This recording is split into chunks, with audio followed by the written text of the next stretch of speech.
नमस्कार दोस्तों, आज हम जानेंगे अभ्यंग के बारे में। अभ्यंग यानी तेल मर्दन शरीर के ऊपर करना। इसको करने से आपके शरीर में किस प्रकार के फायदे होंगे, कब करना चाहिए, किस मौसम में कैसे करना चाहिए, कौन सा उत्तम काल है और किस प्रकार करें अपने घर में अभ्यंग। तो आज अगर आप ध्यान से देख रहे हो तो अभ्यंग की प्रक्रिया आप देख पा रहे हैं। इसमें शरीर के अलग अलग अंगों को तेल से मर्दन किया जाता है, मालिश किया जाता है और ये मालिश आपके शरीर के अंदर क्या क्या बदलाव लाती है उसको देखते हैं। वो लाती है आपके शरीर से जो दर्द है उनको निकाल ले जाएगी। स्पॉन्डिलाइसिस, चाहे वो गर्दन का हो, कमर का हो, उसमें राहत मिलेगी। उसके अलावा आपकी जो मसल है उसकी कंसिस्टेंसी बेटर हो जाएगी, मांसपेशियों में क्षमता और ताकत बनी रहेगी।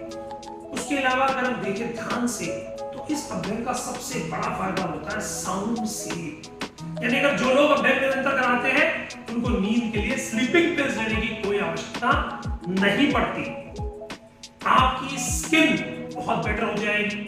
स्किन बेटर होने से फायदा क्या होगा कि आपके एक्जिमा, सोरायसिस, इचिंग ऐसी बीमारियों से हमेशा मुक्त रहेंगे। आप अपने आप को अपनी पंच इंद्रियां, ज्ञानेंद्रियां, इंटरनल ऑर्गन्स, शरीर की समस्त क्षमताओं के साथ इस जीवन का आनंद ले पाएंगे।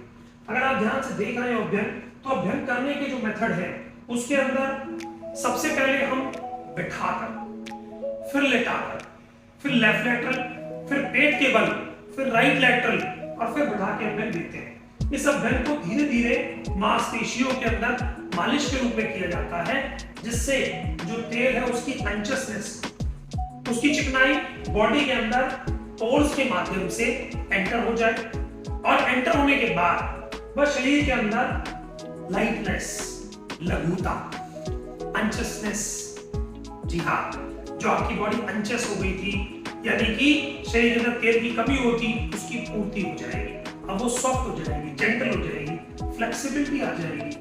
हाथों की अगर मालिश करते हैं तो ध्यान से देखें, हाथों की मालिश से हाथ की क्षमता, ग्रिपिंग पावर, इसकी स्ट्रेंथ स्टेज आ जाएगी। उसके अलावा जब अभ्यंगम हम किसी भी स्थान का देते हैं तो उस स्थान के अंदर रोग प्रतिरोधक क्षमता निरंतर बढ़ जाती है और शरीर के अंदर अपनी क्षमताएं बढ़ने के बाद आप किसी भी रोग से लड़ने के लिए तैयार हो जाते हैं।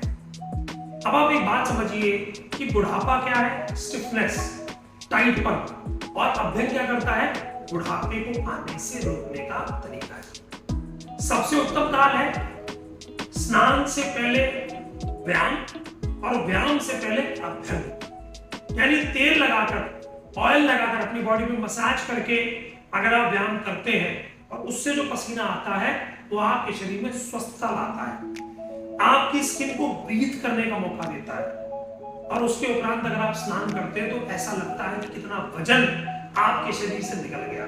आपकी बॉडी बहुत लाइट फील होती है और आपको अपनी शरीर के ऊपर ऐसा महसूस होता है कि मुझे शरीर के ऊपर किसी प्रकार का कोई भार नहीं है और मैं अपने शरीर का सदुपयोग कर पा रहा हूं। अभ्यंग के फायदों के साथ में सर्दी के मौसम में तेल का ज्यादा प्रयोग करना है और गर्मी के मौसम में अभ्यंग करना है, लेकिन कम देर तक, कम तेल की मात्रा, क्योंकि अति करने से शिथिलता आ जाती है, आपकी जो मांसपेशियां वो लटक जाती है। तो हमें अति भी नहीं करना। बहुत से लोग 1 घंटा, 2 घंटा, 2.5 घंटा अभ्यंग कराते हैं, वो भी गलत है। आप अभ्यंगम कराएं तो एक मूल तक, देखिए आचार्य शारंधर ने जब इसकी चर्चा करी तो रस, रक्त, मांस, मेद, अस्थि, मज्जा, शुक्र, उनके हिसाब से उसमें 5-5 मिनट का गैप बढ़ाने के लिए कहा कि अगर आपको रस का करना है तो मान के चलिए 25 से 30 मिनट, ऐसे 5 मिनट आपको बढ़ाना है। लेकिन अगर एवरेज आदमी कोई अभ्यंग ले रहा है तो 45 मिनट का अभ्यंग पर्याप्त होता है। स्नान के उपरांत बढ़िया सुपच्च भोजन खाइए, ताजा भोजन खाइए, फल खाइए, स्प्राउट्स खाइए और फील लीजिए इस अभ्यंग से। ये फायदा ये होता है कि आपकी बॉडी का नरिशमेंट हो जाता है, जो कुछ आप खा रहे हो वो आपकी बॉडी में लगेगा भी और बॉडी की स्ट्रेंथ भी अच्छी हो जाएगी। धन्यवाद, नमस्कार।